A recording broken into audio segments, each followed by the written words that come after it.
दोस्तों, आपने अरुण गोविल जी का नाम तो सुना ही होगा।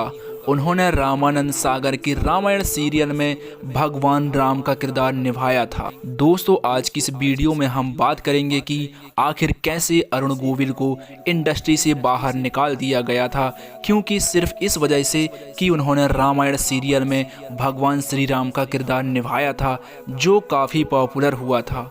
दोस्तों, वीडियो शुरू करने से पहले आप सभी से निवेदन है कि चैनल को सब्सक्राइब कर लीजिए। दोस्तों, अरुण गोविल की स्टोरी शुरू होती है उत्तर प्रदेश के मेरठ में। साल था 1958 का। उनका बचपन मेरठ के शाहजहांपुर में बीता और कॉलेज की पढ़ाई चौधरी चरण सिंह यूनिवर्सिटी से की।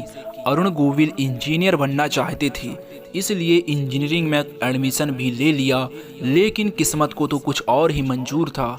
अरुण गोविल के पिता सरकारी नौकरी में थे और बेटे से भी कुछ ऐसी ही उम्मीद थी। वे कुछ ऐसा करना चाहते थे कि जिसे लोग हमेशा हमेशा याद रखें। इसी वजह से 1975 में वो मुंबई पहुंच गए। हालांकि वे तब एक्टिंग का सपना लेकर मुंबई नहीं गए थे, बल्कि भाई के बिजनेस में हाथ बढ़ाने के मकसद से गए थे। उस वक्त उनकी उम्र सिर्फ 17 वर्ष थी। वक्त बीतता गया और अरुण गोविल को एहसास हुआ कि जो काम वो कर रहे हैं उसमें उन्हें मज़ा ही नहीं आ रहा है, उनका दिल ही नहीं लग रहा है। तब उन्होंने फैसला किया कि वो कुछ और करेंगे जिसे वो इंजॉय भी कर सकें। अरुण गोविल ने अपने कॉलेज के समय में बहुत सारे नाटकों में काम भी किया हुआ था, इसलिए उन्होंने एक्टिंग की दुनिया में कदम रखने का फैसला किया। अरुण गोविल 6 भाई बहनों में चौथे नंबर पर थे। उनके बड़े भाई विजय गोविल ने तबस्सुम से शादी की थी, जो पहले चाइल्ड एक्ट्रेस थी। उनकी भाभी तबस्सुम ने उन्हें ताराचंद बड़जात्या से मिलवाया। वे अरुण गोविल से मिलकर इतने ज़्यादा इम्प्रेस हुए कि उन्होंने अरुण गोविल के साथ 3 फिल्मों की डील साइन कर ली। फिर उन्हें डेब्यू फिल्म भी मिल गई, पहेली, जो 1977 में रिलीज हुई थी। वही 3 फिल्मों की डील में पहली फिल्म जो रिलीज हुई थी वो थी सावन को आने दो, जो एक ब्लॉकबस्टर रही और वो रातों रात सुपरस्टार बन गए। इसके बाद 1981 में वो फिल्म जियो तो ऐसे जियो में दिखे, जो सुपरहिट रही।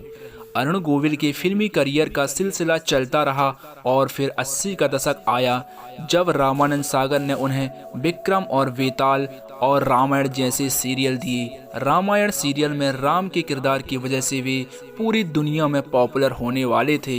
लेकिन क्या आप जानते हैं, राम के रोल के लिए ऑडिशन देने गए तो उन्हें रिजेक्ट कर दिया गया था। रामानंद सागर ने पहले अरुण गोविल को राम बनाने से इनकार कर दिया था। अरुण गोविल खुद कहते हैं कि जब मुझे रामानंद सागर के रामायण का पता चला तो मैं उनके पास राम के रोल के लिए पहुंच गया। मैंने उनसे कहा मैं राम का किरदार करना चाहता हूं, तो उन्होंने चश्मा ठीक करते हुए मुझे देखा और कहा ठीक है, जब टाइम आएगा तब देखेंगे। इसके बाद मुझे बुलाया गया और मेरा ऑडिशन लिया गया और मैं तभी के तभी रिजेक्ट कर दिया गया। गोविल जी ने कहा कि मुझे एक दिन वापस रामानंद सागर जी का कॉल आया और पूछा कि क्या कर रहे हो। मैंने कहा कुछ नहीं, तो उन्होंने कहा कि ज़रा मिलने आ जाओ। जब मैं उनसे मिलने उनके घर पहुंचा तो उन्होंने कहा कि हमारी सिलेक्शन कमेटी ने तय किया है कि तुम्हारे जैसा राम नहीं मिल रहा है। जिसके बाद अरुण गोविल ने राम का किरदार जैसे मानो जीवंत कर दिया हो पर्दे पर। वहीं दोस्तों, आपको बता दें कि अरुण गोविल को कई परेशानियों का सामना करना पड़ा पर्दे पर राम का किरदार निभाने की वजह से। अरुण गोविल कहते हैं कि पहले मैं चैन स्मोकर था, लेकिन जहां भी जाता था राम का किरदार निभाने की वजह से लोग मुझे देखते थे और उन्हें ऐसा लगता था कि भगवान राम खुद ही सिगरेट पी रहे हों। इसी वजह से मैंने सिगरेट पीना ही बंद कर दिया। इसके अलावा उन्हें बॉलीवुड इंडस्ट्री में भी कई परेशानियों का सामना करना पड़ा। रामायण सीरियल की पॉपुलैरिटी की वजह से उन्हें इंडस्ट्री में काम मिलना ही बंद हो गया। प्रोड्यूसर उन्हें कहते थे कि भगवान राम को काम करने की क्या ज़रूरत है, आप तो हमें आशीर्वाद दीजिए।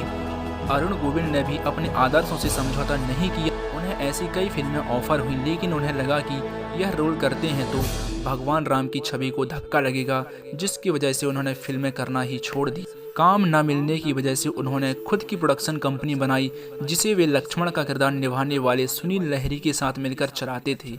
हालांकि वे बीते 20 साल में मुंबई में गुमनामी की ज़िंदगी जी रहे थे, लेकिन 2020 में महामारी शुरू हुई। फिर उसके बाद लॉकडाउन लगा, जिसके बाद रामायण सीरियल का एक बार फिर से प्रसारण शुरू हुआ। उस वक्त चारों ओर हर कोई रामायण के राम को ढूंढने लगा। दोस्तों, वीडियो पसंद आए तो वीडियो को लाइक और चैनल को सब्सक्राइब कर लीजिएगा।